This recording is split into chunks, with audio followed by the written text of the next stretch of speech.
Est-ce que vous vous êtes déjà demandé ce qui se passe quand on appuie sur les freins de notre voiture? Dans cette vidéo, on va expliquer en détail comment marche le système de freinage d'une voiture. Le système de freinage le plus utilisé aujourd'hui est représenté par le frein à disque. Les premières expérimentations avec le frein à disque avaient commencé en Angleterre au début du 19e siècle. Il va falloir beaucoup de temps avant que cette typologie de système de freinage soit adoptée pour la production en série. Le premier véhicule à utiliser cette typologie de freinage était la Citroën DS du 1955. Un vrai exemple d'innovation technologique, ainsi qu'un contesté icône de style. Comme il arrive souvent dans le secteur automobile, les facteurs déclenchants de la diffusion du freinage à disque étaient les compétitions sportives, par exemple les courses de Formule 1.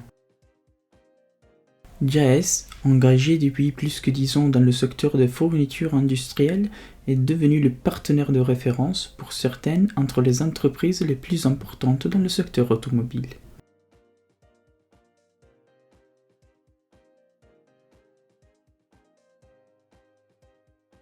Dans les voitures modernes, le freinage à disque est devenu indispensable pour freiner efficacement et en toute sécurité. Certaines voitures, toutefois, spécialement les plus petites et légères, adoptent encore le freinage à tambour sur les roues en arrière. C'est pour des raisons de coût, de simplicité et d'implémentation du frein à main. Le freinage à disque peut être contrôlé de deux façons, par un levier, comme celle du frein à main, ou par un pédale. Les freins peuvent être actionnés par des systèmes différents, hydrauliques, pneumatiques et mécaniques. On peut mieux comprendre le fonctionnement du système de freinage en l'observant sur notre véhicule équipé de freins à disque. Quand on appuie sur le pédale du frein, un système hydraulique connecté à une pompe actionne l'étrier placé dans le bloc roue. L'étrier soutient les plaquettes du frein et l'ensemble des composants qui les bougent, comme les cylindres, qui sont généralement construits en aluminium et acier chromé. Les plaquettes sont composées par une base métallique sur laquelle on applique une couche de matériaux de frottement de composition variée. Selon les propriétés et la composition du matériau du frottement, on peut privilégier l'efficience, c'est-à-dire la force de freinage des plaquettes, ou leur durée.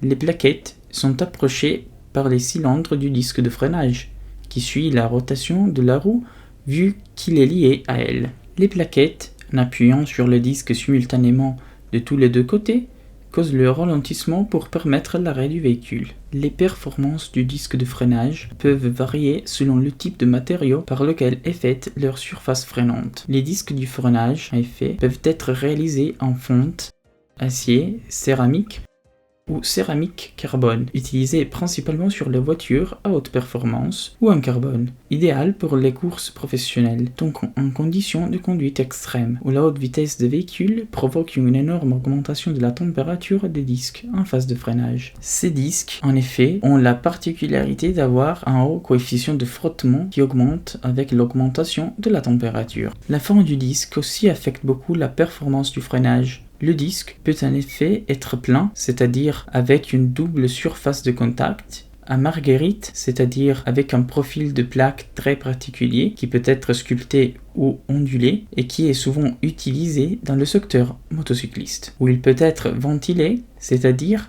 composé par deux disques unis entre eux de manière à faire passer de l'air au milieu et donc garantir une dispersion de la chaleur plus grande. En outre, la surface du disque peut subir différents traitements, toujours avec le but d'en améliorer la performance. On peut donc distinguer entre les disques à surface lisse, qui ne présentent aucun traitement, les disques à surface perforée, capables de dissiper au mieux la chaleur produite par le freinage, les disques avec rainures, dans lesquels la surface présente des entailles qui aident à enlever le matériau consommé des plaquettes, et les disques à surface segmentaire qui présentent des vivarettes qui véritablement coupent les plaquettes en produisant un freinage très agressif et violent. Le système de freinage garantit que la voiture peut arrêter sa course en toute sécurité. Il peut arriver, toutefois, que le long du trajet, la voiture parcourent des surfaces glissantes, comme une flaque d'eau. Dans cette situation, il peut arriver que pendant un freinage brusque et soudain, les roues de la voiture se bloquent et glissent sans contrôle. Dans ce cas, un système de sécurité appelé ABS, à partir de l'anglais Anti-Lock Braking System, peut intervenir. L'ABS est un système intégré de sécurité qui permet d'éviter le bloc soudain des roues pendant le freinage. À l'intérieur des roues, on trouve des capteurs capables de dialoguer avec un boîtier électronique. Lorsqu'une ou plusieurs roues sont bloquées, le boîtier de l'ABS intervient sur la pression de la pompe hydraulique pour diminuer la force de freinage et du coup éviter que la voiture glisse.